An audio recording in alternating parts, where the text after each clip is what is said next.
Rashtrawadi Congress party Sharadchandra Pawar गटाचे प्रदेशाध्यक्ष माजी मंत्री जयंतराव पाटील यांच्या वाढदिवसानिमित्त कुपवाडमध्ये भगिनी निवेदिता आश्रमातील मुलांना खाऊचे वाटप। महाराष्ट्र राज्याचे माजी मंत्री राष्ट्रवादी काँग्रेस पार्टी शरदचंद्र पवार गटाचे प्रदेशाध्यक्ष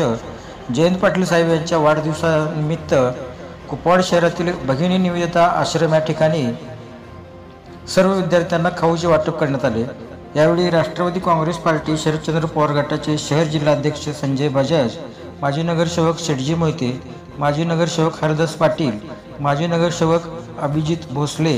सचिन जगदाळे, सामाजिक कार्यकर्ते मुस्ताकभाई रंगरेज, आसिफ बावा, उत्तम आबा कांबळे, कुपवाड शहराचे अध्यक्ष तानाजी गडदे, पोपट मोहिते, सुरेश बंडगर, महालिंग हेगडे, प्रियांका विचारे, महेश विचारे यांच्यासह राष्ट्रवादी काँग्रेस पार्टीचे अनेक आजी माजी पदाधिकारी कार्यकर्ते उपस्थित होते।